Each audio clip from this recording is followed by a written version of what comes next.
Hi everyone, welcome to स्वरूप academy. मैं चंदन प्रसाद। आज की इस वीडियो में जो हमारा नया एक सीरीज है जो इस चैनल पर हम स्टार्ट कर रहे हैं जेपीएससी मुख्य परीक्षा को ध्यान में रखते हुए, उसी पर चर्चा करेंगे। इस सीरीज में जेपीएससी मुख्य परीक्षा से संबंधित विभिन्न टॉपिक जो खासकर जीएस पेपर हैं, जो पेपर 3 से लेकर 6 तक हैं, उन्हीं को ध्यान में रखते हुए आपके सामने हम प्रश्न लाएंगे। अभ्यास प्रश्न होगा, साथ ही उसका उत्तर कैसे लिखना है उस पर हम लोग चर्चा करेंगे, और साथ ही उसका मॉडल आंसर भी आपको दिए जाएंगे। आज ये पहला सीरीज है। साथ ही इस वीडियो के अंत में आपको एक अभ्यास प्रश्न भी दिया जाएगा, जो कि अगले वीडियो में उसकी चर्चा की जाएगी। आपको भी कोशिश करना है कि आप भी उसका उत्तर खुद से लिखें।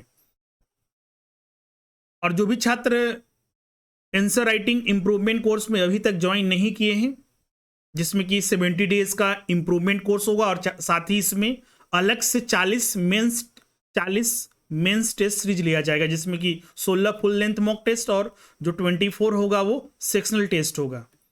इसका बेनिफिट ये होगा कि आप इतने दिनों में बेहतर तरीके से कैसे लिख सकते हैं, आपके कॉपी का मूल्यांकन करना, उसका मॉडल उत्तर आपको उपलब्ध कराना, और ये 100% जेपीएससी के नए सिलेबस पर आधारित होगा। साथ ही आपका इंडिविजुअल फीडबैक लिया जाएगा, जिससे कि आप अच्छे से अच्छे इसमें स्कोर कर सके, और ज़्यादा से ज़्यादा आप जो उत्तर है अपने लेखन शैली में सुधार कर सके। और ये सुधार एक लंबे समय में ही होती है, क्योंकि लिखने की जो कला है वो हमें 0 लेवल से स्टार्ट करना होता है और उसमें बेहतर करना होता है। तो ये कोर्स आपके लिए बहुत ज़्यादा महत्वपूर्ण होगा। इसको ज्वाइन कैसे करना है? तो इसको ज्वाइन करने के लिए जो हमारा ऐप है स्वरूप लर्निंग ऐप, उसको डाउनलोड कर लीजिएगा। स्टोर में जाकर आप वहाँ पर सीधे ज्वाइन कर सकते हैं रजिस्टर करने के बाद, या फिर आप जो स्क्रीन पर एक नंबर जो दिख रहा है आप उस पर भी कांटेक्ट कर लीजिए। वहाँ पर भी आपको सारा डिटेल और प्रोसेस बता दिए जाएंगे। उसके बाद सीधे आपको ऐप पर ऐड कर दिया जाएगा। जितने भी होंगे सारी एक 70 वीडियोस और जितने भी टेस्ट होंगे वो सारे ऐप पर लिए जाएंगे, जो कि आपके अगर सेंटर पर नहीं भी आते हैं तो ऑनलाइन भी आप ये सारे बेनिफिट उठा सकते हैं, और इसमें ऑनलाइन मूल्यांकन भी किया जाएगा, आपके साथ चर्चा भी किया जाएगा। चलिए आज का सेशन स्टार्ट करते हैं। आज का जो टॉपिक है, जैसा कि हमने बताया कि इसमें हम लोग अभ्यास प्रश्न मुख्य परीक्षा को ध्यान में रखते हुए स्टार्ट कर रहे हैं, साथ में इसका मॉडल उत्तर भी होगा।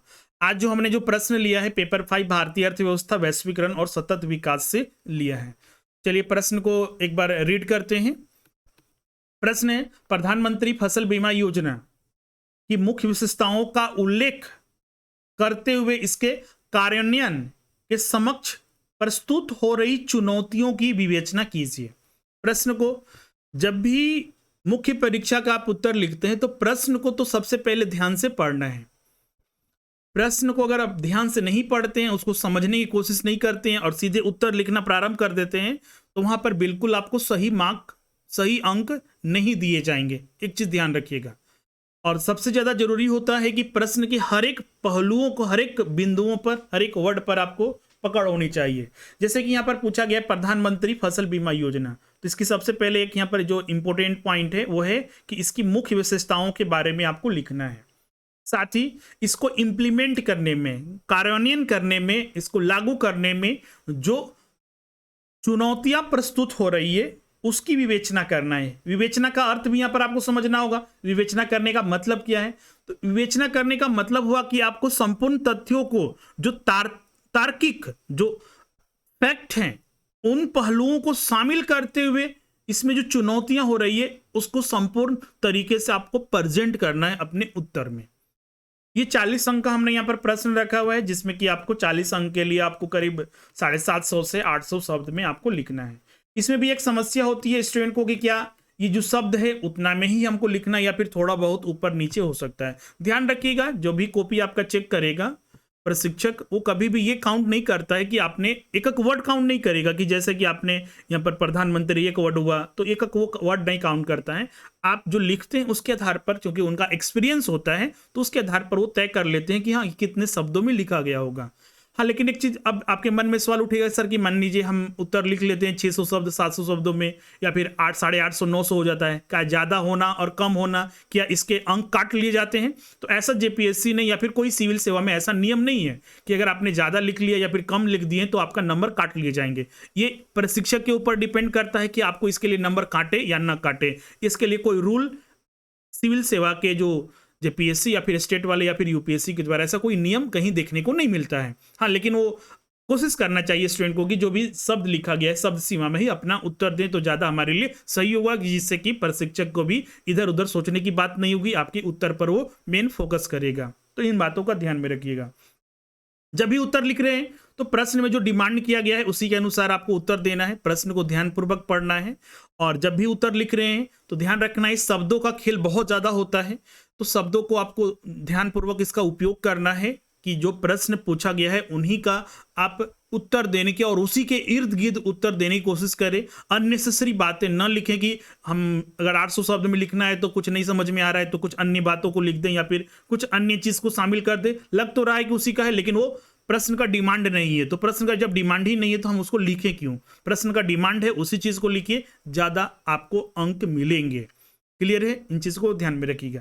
तो चलिए इसका उत्तर देखते हैं हम लोग। प्रधानमंत्री फसल बीमा योजना की अगर हम बात करें तो सबसे पहले हम लोग तो ये लिखना होगा कि प्रधानमंत्री फसल बीमा योजना कब प्रारंभ हुई, तो उसको हम लोग देखते हैं सबसे पहले। तो पहला पॉइंट हमने इसको इंट्रोडक्टरी पैराग्राफ बोलिए या फिर जो भी चीज़ें, तो यहाँ पर हमने लिखा हुआ है, 2 ही लाइन में लिखा हुआ है लेकिन बहुत ही बेहतर लिखा हुआ है।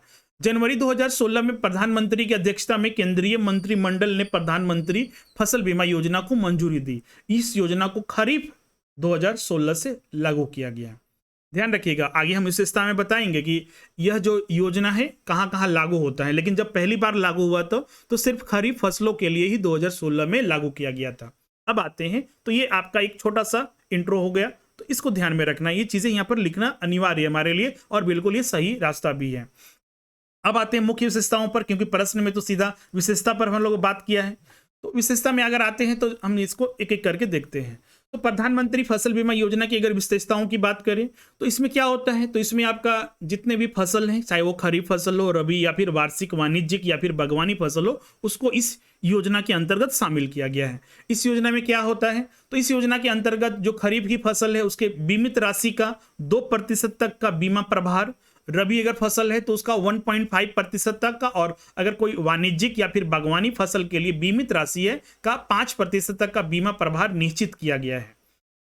इसमें जो प्रीमियम दिया, चूंकि ये एक बीमा है, इंश्योरेंस करवाया जा रहा है, जैसे कि किसानों को अगर फसल किसी तरह बर्बाद हो जाता है बुआई करने से पहले, बुआई करने के दौरान, या मतलब फसल लगने के दौरान या फिर फसल कटने के बाद, तो उनको बीमा कवर किया जाता है और उसके आधार पर ही जो बीमा कंपनी है अगर नुकसान होता है तो किसानों को मुआवजा दिया जाता है। चूंकि ये बीमा है तो बीमा में जो प्रीमियम है वो कौन देगा, तो प्रीमियम की जो राशि होती है वो केंद्र सरकार एक बड़ी हिस्सा, और संबंधित जो राज्य है जैसे कि झारखंड है, झारखंड में तो आपको पता है, हमने पढ़ाया है आपको कि 2020 में प्रधानमंत्री फसल बीमा योजना को झारखंड सरकार ने बंद कर दिया है और राज्य में चालू किया गया है झारखंड राज्य फसल राहत योजना। तो इसको भी ध्यान में रखिएगा, एग्जाम को रिलेट करने में आपको वहाँ पर हेल्प करेगा। इसीलिए हम इस टॉपिक को उठाए क्योंकि झारखंड में इस योजना को बंद करने का कारण पूछा जा सकता है, या फिर आपको इस योजना के बारे में पूछा जा सकता है, अन्य राज्यों में इसके क्या लाभ मिल रहे हैं, झारखंड सरकार ने इसको क्यों बंद किया, वो तो अलग बात है, लेकिन हम ये चीज़ें आपको बता रहे हैं कि ये चीज़ों के भी आपको ध्यान में रखना है, इसका भी आपको उत्तर होना चाहिए अगर एग्जाम में पूछा गया तो। समझ गए ये प्रधानमंत्री फसल बीमा योजना क्या है। अब अन्य विशेषताओं में भी यही चीज़ को हम लोग को लिखना है, तो वही प्रीमियम की राशि केंद्र सरकार देती है और संबंधित राज्य सरकारें देती हैं। अगर प्राकृतिक आपदा के कारण अगर बुआई नहीं भी होती है तो उसको भी दावा मिल सकती है। इसमें एक बहुत बेहतर ये है, जैसे कभी कभी बाढ़ आ जाता है, जैसे कि हमने बोला ना कि फसल लगने से पहले के भी नुकसान को शामिल किया जाता है। अब आपके मन में सवाल उठेगा कि फसल लगने से पहले कैसे कोई नुकसान हो सकता है, फसल तो अभी बुआई नहीं है। तो यही चीज़ होता है कि अगर मान लीजिए बाढ़ आ गया, प्राकृतिक आपदा हो गया और आपने बुआई नहीं कर पाए, तो इसका भी दावा करने पर उनको उसका पेमेंट मिलता है किसानों को। इसके अलावा अब ओला, जलभराव और लैंडस्लाइड जैसे आपदाओं को स्थानीय आपदा माना जाएगा और इस योजना में स्थानीय हानि की स्थिति में केवल प्रभावित किसानों का सर्वे कर उन्हें दावा राशि प्रदान की जाएगी इंश्योरेंस कंपनी के द्वारा। इसके अलावा इस योजना की और कुछ विशेषताओं हैं, उसको भी हम लोग लिखेंगे। योजना में पोस्ट हार्वेस्ट नुकसान भी शामिल किया गया है। अब फसल कटने के 14 दिन तक यदि फसल खेत में है, इसको भी ध्यान से समझिएगा, ये बहुत बड़ी विशेषता है।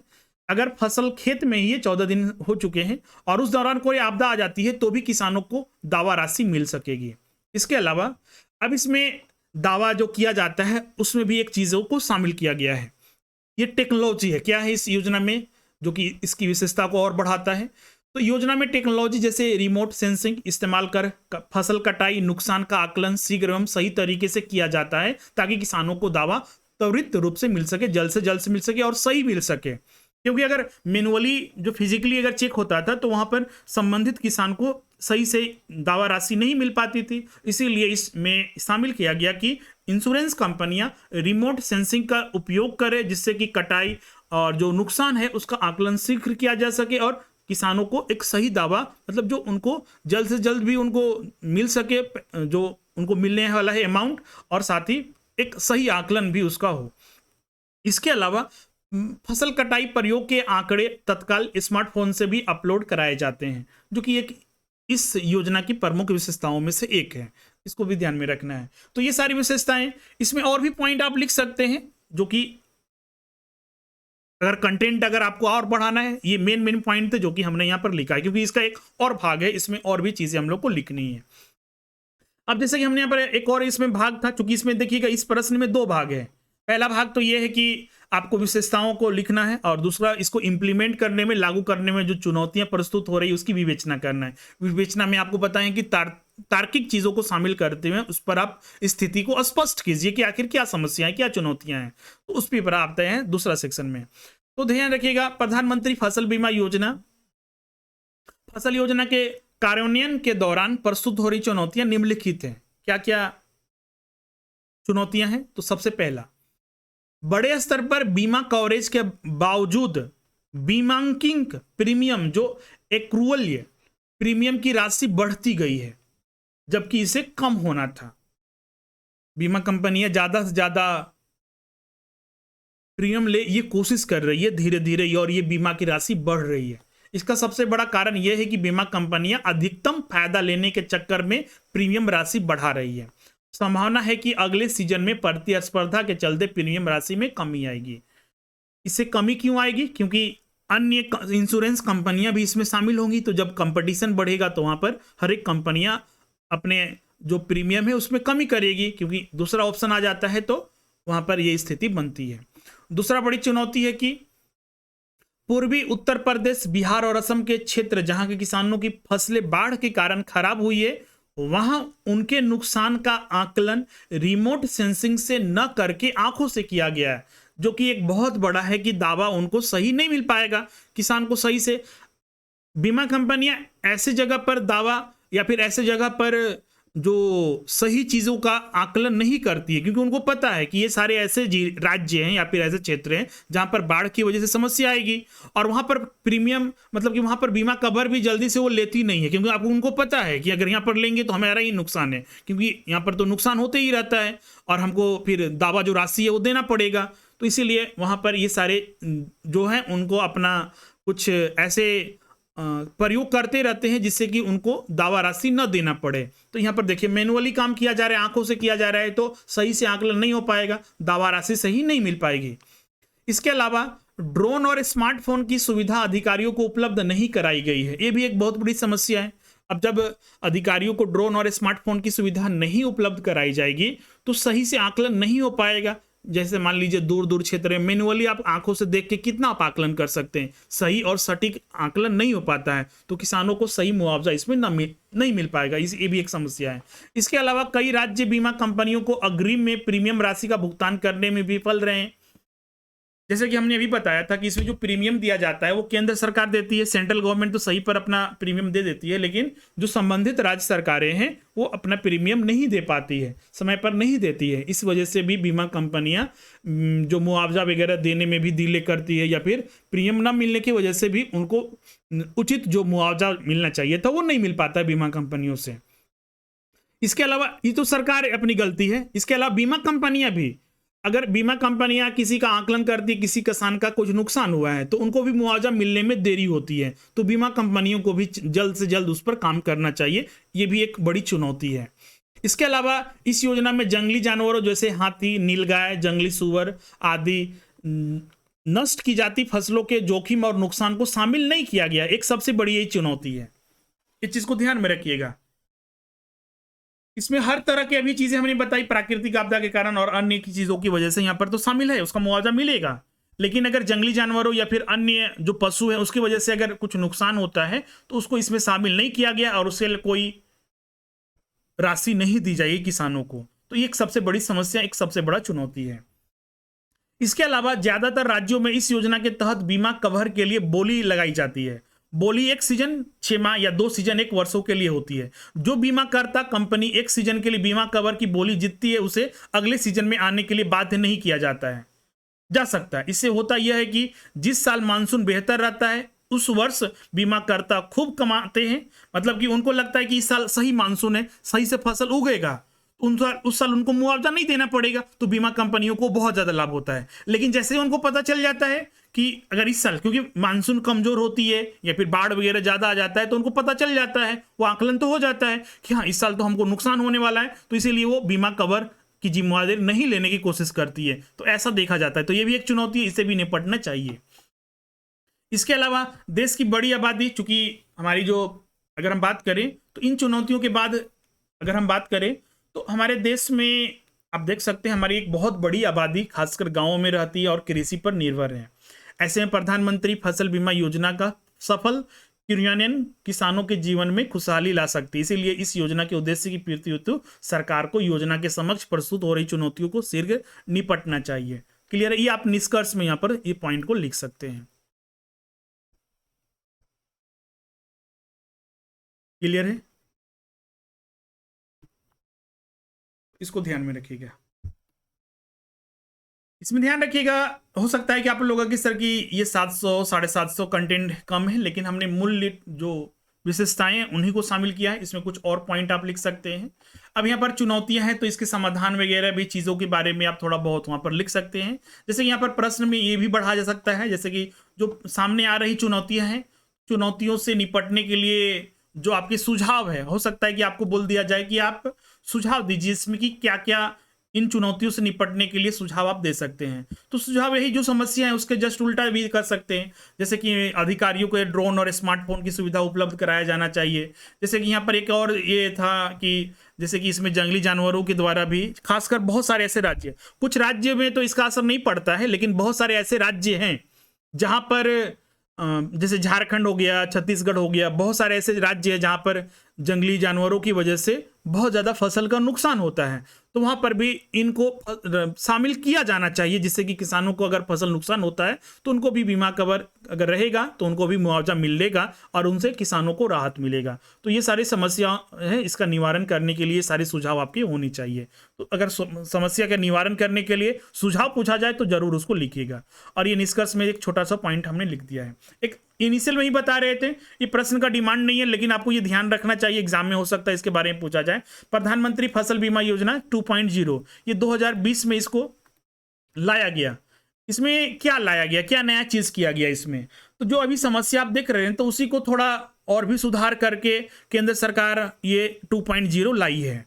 तो ये 2020 के खरीफ सीजन में प्रधानमंत्री फसल बीमा योजना में सुधार करने के लिए लाया गया। इसे प्रधानमंत्री फसल बीमा योजना या फिर प्रायः प्रधानमंत्री फसल बीमा योजना 2.0 भी कहा जाता है। इसकी कुछ विशेषताएं इसमें क्या क्या है? तो इसमें पूर्णतः स्वैच्छिक होगा। अब इसमें किसानों को इसके तहत 2020 की खरीफ फसल से सभी किसानों के लिए नामांकन 100% स्वैच्छिक होगा, किसी किसान के लिए अनिवार्य नहीं होगा। इसके अलावा इसमें एक और दूसरा विशेषता ये शामिल की गई, सीमित केंद्रीय सब्सिडी होगा। केंद्रीय मंत्रिमंडल ने जो ये नया 2.0 लाया है, इस योजना के तहत गैर सिंचित क्षेत्रों या फसलों के लिए बीमा की किस्त की दरों पर केंद्र सरकार की हिस्सेदारी को 30% और सिंचित क्षेत्रों और फसलों के लिए 25% तक सीमित कर दिया है। तो मतलब कि केंद्र सरकार की इसमें जो सब्सिडी मिलेगी वो सीमित अब मिलेगी। राज्यों को इसमें ज्यादा अधिकार दिया गया, राज्यों के लिए अधिक स्वायत्तता लाई गई। केंद्र सरकार ने राज्यों, जैसे पहले राज्यों को उतना ज्यादा अधिकार नहीं थे जो पहले योजना प्रारंभ थी, अब इसमें राज्यों को ज्यादा स्वायत्तता दी गई। केंद्र राज्य या केंद्र शासित प्रदेशों को प्रधानमंत्री फसल बीमा योजना को लागू करने के लिए व्यापक छूट प्रदान की और साथ ही उन्हें इसमें किसी भी अतिरिक्त जोखिम या कवर को सुविधाओं को चयन करने का विकल्प दिया गया। जैसे कि अभी हम बता रहे थे ना, प्रधानमंत्री फसल बीमा योजना जो 2016 में शुरू हुई, उसमें ये नहीं था कि जो जंगली जानवरों के द्वारा जो नुकसान होता है उसको बीमा कवर में शामिल किया गया नहीं था, जिससे कि मुआवजा किसानों को नहीं मिलता था। अब हमने जब बोला कि ये सारे राज्यों में ऐसी स्थिति नहीं है कि जंगली जानवरों के द्वारा उनके फसल को नुकसान होता है, कुछ ही राज्यों में ये स्थिति आती है। इसीलिए राज्य सरकार, केंद्र सरकार ने इस बार ये किया इसमें कि राज्यों को ये सुविधा दी गई कि अगर जो चीज़ें शामिल नहीं है, अगर आप शामिल करना चाहते हैं तो आप अपने अनुसार कर सकते हैं। जैसे कि झारखंड, छत्तीसगढ़, उड़ीसा, तो ये सारे जो जहाँ पर जो जंगली जानवरों से ज़्यादा नुकसान होता है तो उसको बीमा कवर में वो शामिल कर सकते हैं, तो उससे उनको लाभ मिलेगा, किसानों को लाभ मिलेगा। इसके अलावा इस योजना में ICE गतिविधियों में निवेश, इस योजना के तहत बीमा कंपनियों द्वारा एक नया प्रावधान ये बना दिया गया है कि जैसे कि बीमा कंपनियों को जितना भी प्रीमियम मिलेगा तो उसमें से कुल प्रीमियम का 0.5% जो खर्चा होगा सूचना, शिक्षा और संचार पर गतिविधियों पर खर्चा करना होगा उन कंपनियों को, उन बीमा कंपनियों को। तो ये चीजें 2.0 में देखने को मिली। क्लियर यहाँ पर? तो ये सारे चीजें जितने भी थे हमने उसको डिस्कस कर दिया है। इसका PDF हमारे टेलीग्राम चैनल पर उपलब्ध होगा। बहुत सारे PDF तो आप ऑलरेडी डाउनलोड किए होंगे, तो वहां पर आप डाउनलोड कर लीजिएगा। जैसा कि हमने बताया था कि आपको अंत में एक प्रश्न भी दिया जाएगा, इसको आपको खुद लिखना है। इसको हम लोग अगले सेशन में डिस्कस करेंगे। प्रश्न है, बेरोजगारी से आप क्या समझते हैं? इसके विभिन्न प्रकारों का परिचय देते हुए बताएं कि भारत में किस प्रकार की बेरोजगारी पाई जाती है। साथ ही इसमें है भारत में बेरोजगारी की वर्तमान स्थिति को स्पष्ट करते हुए इसे दूर करने के लिए चलाए जा रहे मुख्य कार्यक्रमों की चर्चा करिए। और ये एग्जाम के लिए बहुत ही महत्वपूर्ण है। अभी सबसे बड़ी समस्या हमारे देश की अर्थव्यवस्था में NPA एक मुद्दा है और दूसरा है अनएम्प्लॉयमेंट, बेरोजगारी। इसी को ध्यान में रखते हुए ये भी पेपर 5 से ही संबंधित है और ग्रुप B से संबंधित है, तो ये आपके लिए महत्वपूर्ण है। इस पर ज्यादा चांसेस है कि इस पर पूछा जा सकता है, तो इसे लिखिएगा। अगर आपको अपना उत्तर हमें भेजना भी है तो आप हमारे WhatsApp पर भेज सकते हैं या फिर टेलीग्राम पर आप भेज सकते हैं।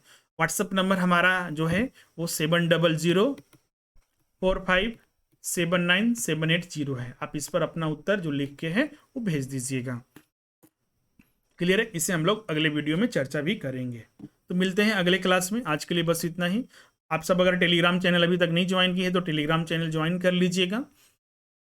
Thank you everyone.